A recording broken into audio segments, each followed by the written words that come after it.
Ada-ada aja nih ya. Yang sekarang lagi viral tuh. Kalian tahu media televisi Trans 7 ya kalau nggak salah, yang programnya namanya Expose Uncensored ya. Jadi di sini nyawa gue di ujung tanduk nih. Gue satu ya, kenapa gue nyawanya di ujung tanduk ya? Yang pertama, gue emang anak pesantren. Yang kedua, apa yang dilakukan oleh pesantren tersebut, kalau menurut gue, logika gue itu salah. Tapi lo nonton sampai akhir, jangan sampai ini terjadi salah paham antara kita semua ya, apalagi gue ya. Gue membahas isu tentang kelalaian Expose Uncensored Trans 7 ya, yang ngomongin tentang pesantren. Cryptal Project. Oke, kembali bersama gua.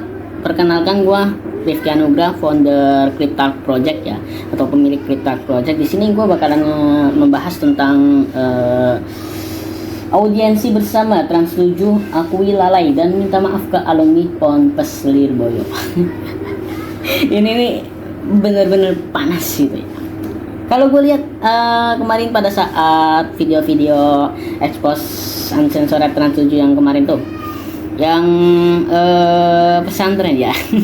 Jadi di situ kan framing videonya kan di situ terlihat bahwa beberapa santri ngasih amplop ke kiai-kiainya ya, dengan cara tunduk. Jalannya katanya dalam kutip ngesot ya. Nah di situ tuh voice overnya yang bermasalah tuh bukan expose-nya tapi voice overnya. Kenapa voice overnya ngomong kayak gitu? Mungkin memang niru dengan skrip ya, tapi skripnya juga kenapa harus ngesot gitu? Itu dituding ya bahwa Trans 7 itu rasis gitu. Tapi ini kocak banget sih. Mohon maaf nih, bukan gue nggak serius atau apa ya, mohon maaf, ini juga nyawa gue di ujung tanduk nih. Soalnya yang pertama, gue emang alumni pesantren. Yang kedua, tapi yang dilakukan pesantren itu kalau menurut logika gue itu salah. Mohon maaf dan sampai salah paham di situ ya. Salah apa ya?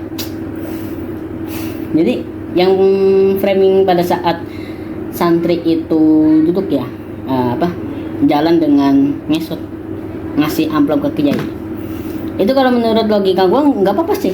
Karena kalian kalau tahu ya, dalam pasal 29 ayat 2 Undang-Undang Dasar 1945, negara menjamin kemerdekaan tiap-tiap penduduk untuk memeluk agamanya masing-masing dan untuk beribadah menurut agamanya dan kepercayaan itu. Nah, maknanya setiap warga negara itu memiliki dalam tanda kutip kebebasan dalam beragama apapun yang mereka yakini. Kalau ya gue tahu Islam ya.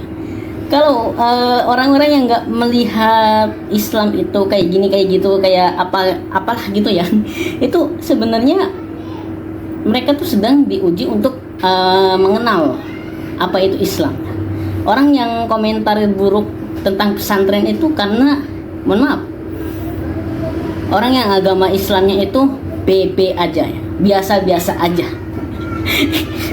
Kalau kan orang ngaji di pesantren kan untuk memperdalam ilmu agama ya, bukan untuk mempersesat ilmu agama. Apapun yang mereka lakukan itu adalah tidak termasuk dalam penyelewengan agama. Karena apa? Karena itu tidak wajib gitu. Mereka melakukan apa? Tapi kalau diganti dengan yang namanya sholat fardu ya, atau yang berkegiatan wajib ya, di agama Islam yang berkegiatan wajib itu dilakukan dengan seolah-olah itu adalah tradisi mereka, itu sangat salah besar. Intinya kalau sunnah memang lagi dimodif ya, biasanya kan karena banyak aliran nih. Islam kan mempunyai 72 golongan ya, 72 golongan atau aliran yang ada di dunia. Jadi semua aliran itu nggak harus percaya kepada satu, karena 72 golongan ini sedang memperebut namanya Ahlus Sunnah wal Jamaah. Mereka sedang ngaku-ngaku kalau mereka golongan mereka itu adalah Ahlus Sunnah wal Jamaah. Jadi kalau gua mau ngasih saran, takutnya malah jadinya apa ya, komentarnya nggak sesuai dengan konten gitu. Jadi gimana ya, gua bahas aja ya sekarang ya secara logika aja ya. Kalau menunduk seperti itu, kalau menurut kalian itu adalah diartikan dalam menyembah Tuhan, itu lu harus masuk pesantren sih menurut gua. Harus masuk pesantren ya, biar lu tahu adab sopan santun seorang murid kepada kiainya itu bagaimana. Kadang kocak loh, netizen Indonesia tuh nggak menerima fakta dan juga nggak menerima apapun yang mereka lakuin ya, kayak komentar ini kayak ngebuzzer gitu ya, seolah-olah mereka pengen menang gitu. Itulah pikiran orang Indonesia kayak gitu tuh. Sama gue juga kalau mau didebat kayak debat agama ya mending gue yang menang daripada mereka gitu kan. Tapi buat apa juga gitu debat agama, sama-sama kita mempercayai Tuhan mereka toh. Kalau mereka percaya kepada Tuhan yang ono ya udah biarin. Ya walaupun memang negara kita adalah negara yang manusiawi ya, dalam artian kalau misal ada orang yang keluar dari agama itu nggak dibolehin, menurut logika gue sih mending jangan ngurusin orang lain, diri sendiri aja belum diurusin gitu. Oke, yang tadi pembahasan tentang framing tadi ya, kalau di sisi baiknya itu kemungkinan amplop juga mungkin tagihan bulanan kali ya, mungkin tagihan bulanan dalam bentuk itu, atau gini, kita bedain antara ibu-ibu yang menyelupkan air tetapi uangnya biru-biru atau merah-merah semua dengan amplop. Kita kan nggak bisa membedakan, kita kan nggak ngerti ya kalau amplop itu isinya berapa aja kan ya. Yang di dalam amplop itu kalau mau 1.000, 2.000, 100, 50, 20, 10 atau berapapun itu nggak apa-apa, intinya ngasih. Tapi beda lagi, lu boleh mencemooh orang-orang yang dalam artian menyelewengkan agama dengan cara jual agama. Iya, jual agama kayak apa? Nyelupin air ke dalam botol dengan gitu. Harus bayar 100.000. Yang tadinya 3.500 nih. Jadinya 100.000, 50.000. Kalau di dalam plastik itu biru-biru semua atau 100 semua, berarti itu sudah ditentukan oleh sang penjual. Kalau yang kita lihat di framing bahwa beberapa santri mengasih amplop ke kiai itu nggak sesuai dengan jumlah nominalnya, nggak harus sesuai. Karena apa? Karena itu adalah bentuk terima kasih kepada kiai, terima kasih kepada guru yang mungkin menurut kalian itu berlebihan. Tapi yang namanya kita berlebihan kepada guru itu bukan berarti dosa ya, atau haram atau apapun itu ya. Ini kan soal adab ya, nggak ada yang namanya ritual seperti itu harus wajib dilakukan. Kalau lu nggak mau ngelakuin ya nggak apa-apa. Nggak semua pesantren itu melakukan program ngasih uang ke kiai, nggak ada sama sekali.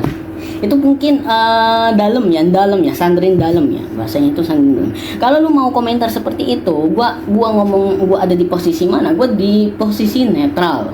Tapi kalau gua simpulin lagi, seakan-akan gue bahkan ada di posisi pesantren. Iya, karena apa?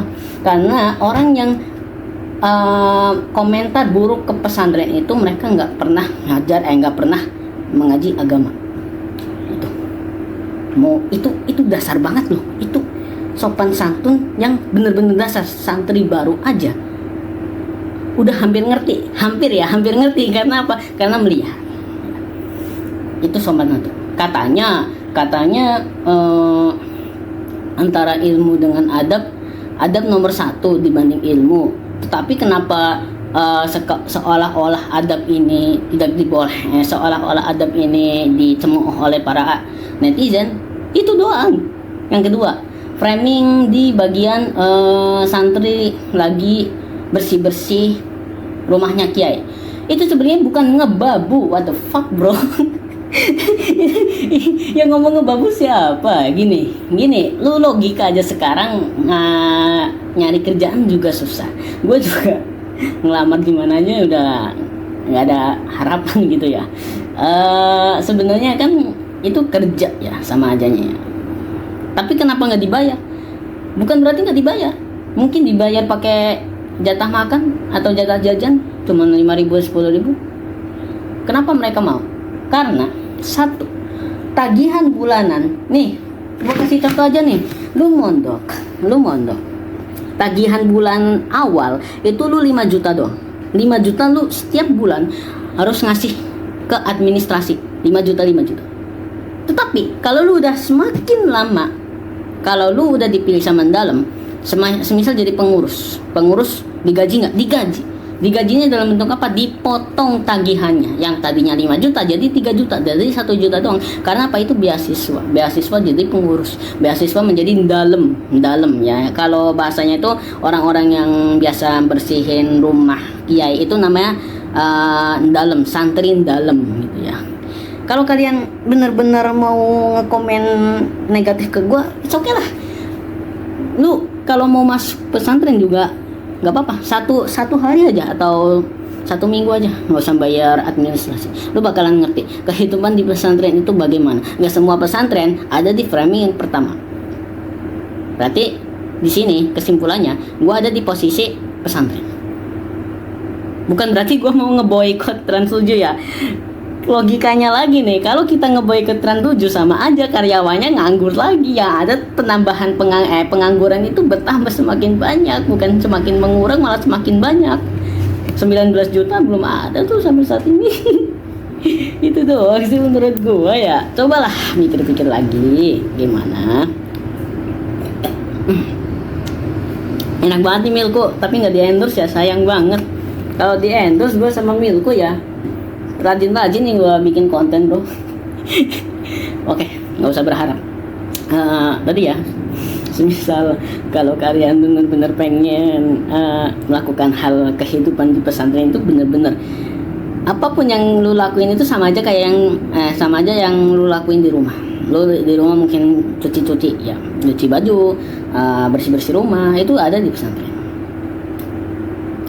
Bukan berarti itu adalah ritual. Kalaupun itu ritual, gue bakalan mencemooh pesantren. Kalaupun itu ritual, tapi di situ dilihat itu bukan ritual, itu adalah bentuk terima kasih kepada guru, murid kepada guru. Lu bayangin aja, lu terima kasih nggak sih sebenarnya sama guru-guru yang ada di sekolah lu? Udah ngajarin lu capek-capean, tapi lu malah ngeblablas sendiri, nggak memperhatikan guru sama sekali. Itu sabar banget bro. Lu bayangin ada di itulah, lu bayangin ada di nasibnya mereka. Lu komen tuh seolah-olah nggak mikir 2 kali gitu, tiba-tiba komen boy itu lah ini nih SDM rendah. What the fuck? Yang SDM rendah itu justru yang komen. Menurut gue SDM rendah tuh yang komen. Kalau dia ngomong gue SDM rendah, silakan gue juga sadar diri aja ya. Introspeksi diri itu penting daripada gue harus mengaku kalau gue ini nggak usah ngaku-ngaku. Walaupun gue ngajar, tapi bukan berarti gue ngaku sebagai ustadz, enggak. Orang yang ngomong gue sebagai ustadz itu oke, terima kasih, tapi gue nggak mau ngakuin kalau gue ustadz. Itu aja. Jangan ngaku-ngaku, udah biarin. Orang ngaku-ngaku kayak gitu malah justru kebalik. Gue nggak dapat ilmu, nanti malah dapat karma. Udah seperti itu aja. Mungkin kemungkinan akan ada pembahasan yang lain. Mohon maaf ya, videonya singkat. Karena apa? Karena ini adalah bentuk buka suara hati gue. Buka suara tentang pesantren. Gue juga anak pesantren, dan kesimpulannya gue bakalan mendukung pesantren dibanding media televisi. Ya, karena media televisi kalau kebanyakan hiburan itu jadi bodoh nggak sih? Jadi bodoh. Kebanyakan hiburan. Justru gini ya, yang namanya media televisi itu kan berita, is okay, TV One, Metro TV. Berita yang dibalut dengan bercanda itu bisa. Somasi namanya. Somasi. Nyindir situ sih, nyindir sini, nyindir situ, itu somasi. Boleh sebenarnya. Kan katanya negara kita demokrasi. Kenapa demokrasi tiba-tiba dibungkam? Itu aja sih, udah. Jangan lupa untuk klik like dan komen dan juga subscribe. Dan terima kasih buat kalian yang udah pada nonton. Nanti mungkin kalau kalian pegel dengerin gue ya di konten ya, gue bakalan pakai klip aja lah, nanti pakai short ya, video pendek. Nah gitu aja. Kita akan kembali lagi. See you next episode. Bye bye.